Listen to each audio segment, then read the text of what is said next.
श्री सीताराम शिखा अवस्थी के चैनल में आप सभी का स्वागत है। मैं हूं शिखा अवस्थी। 16 दिसंबर दिन शनिवार से खरमास प्रारंभ हो रहा है। तो खरमास के महीने में हमें किन कार्यों को करना चाहिए और किन कार्यों को नहीं करना चाहिए, आज हम इस वीडियो के माध्यम से जानेंगे। उसके पहले आप मेरे वीडियो को लाइक कर लीजिए और अगर आप पहली बार मेरा वीडियो देख रहे हैं तो मेरे चैनल को भी आप सब्सक्राइब कर लीजिए, ताकि आगे आने वाले जो हमारे वीडियोस हैं पूजा पाठ व्रत वाले, तो उनकी नोटिफिकेशन आप तक पहुँचे। तो खरमास कब प्रारंभ होता है? जब जब सूर्य भगवान यानी कि सूर्य देवगुरु बृहस्पति की राशियों पर विचरण करते हैं, प्रवेश करते हैं, तब खरमास प्रारंभ होता है। तो बृहस्पति की जो राशियां हैं वह धनु और मीन की राशियां हैं। तो दिसंबर के महीने में सूर्य भगवान धनु राशि पर प्रवेश करेंगे और तभी से खरमास प्रारंभ होगा। तो जब दोनों और मांगलिक कार्यों में इन दोनों राशियों का पूर्ण होना और उन दोनों राशियों का सही तेज होना जरूरी होता है। और जब दोनों राशियां एक साथ होती हैं यानी कि सूर्य और गुरु दोनों एक साथ होते हैं तो दोनों राशियों का तेज कम हो जाता है, जो कि मांगलिक कार्यों के लिए शुभ नहीं होता है। इसलिए खरमास में शादी ब्याह और मुंडन छेदन या इंगेजमेंट विवाह तय करना, इस तरह के जो कार्य हैं वो हमें नहीं करने चाहिए। वह शुभ नहीं होते हैं, उनका हमें शुभ परिणाम नहीं प्राप्त होता है। कुछ न कुछ विघ्न बाधाएं उनमें आती रहती हैं। तो इसलिए इस महीने 16 दिसंबर से 15 जनवरी तक हमें किसी भी प्रकार का कोई मांगलिक कार्य नहीं करना है। और जैसे कि नया व्यवसाय आप प्रारंभ करना चाहते हैं, कोई बिजनेस डालना चाहते हैं, वह भी आप इस महीने में नहीं करेंगे। और ना ही आप ज़मीन और या कोई प्लॉट खरीदना है, मतलब किसी भी तरह की संपत्ति भी नहीं खरीदी जाएगी इस खरमास में। इस मतलब कि ये है कि आप कोई भी शुभ कार्य प्रारंभ नहीं कर सकते हैं। और जैसे कि मकान आदि बनवाना है, वह भी आप खरमास के महीने में नहीं, नींव पूजन या भूमि पूजन, इस तरह के कोई कार्य आप खरमास के महीने में नहीं कर सकते हैं। नया वाहन नहीं खरीद सकते हैं। और जो सुहागिन स्त्रियां हैं, वो जो सुहाग की सामग्री है, सिंदूर है, बिंदी है, चूड़ियां हैं, यह सब नए आप नहीं यूज़ कर सकते हैं। 16 तारीख से पहले यानी कि 15 दिसंबर तक आप उन्हें लाकर और पहनकर या किसी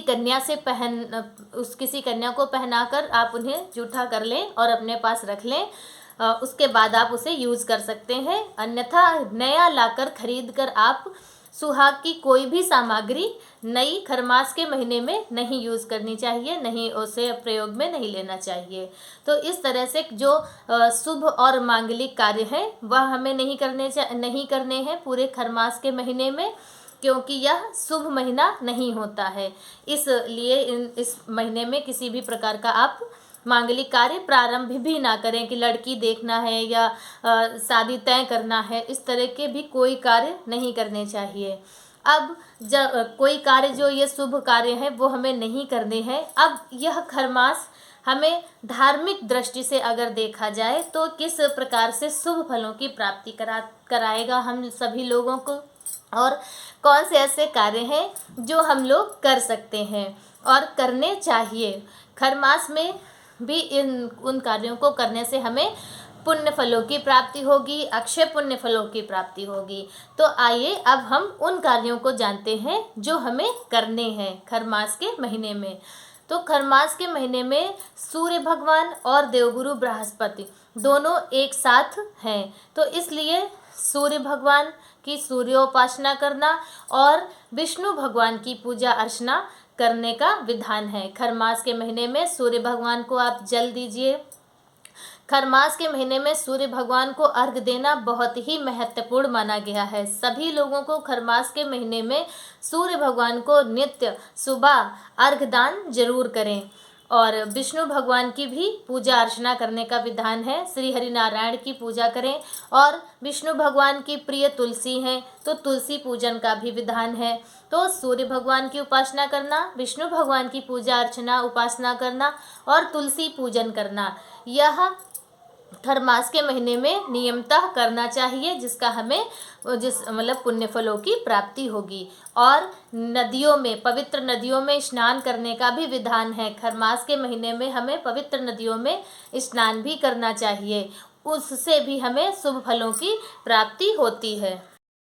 और जिन लोगों की कुंडली में पितृदोष है तो वह इस खरमास के महीने में यह उपाय करके अपना जो पितृदोष है उसे दूर कर सकते हैं। उपाय यह है कि अमावस्या तिथि पर, खरमास के महीने में जो अमावस्या तिथि पड़ेगी उस महीने में मतलब अमावस्या तिथि पर आप ब्राह्मण भोज कराइए।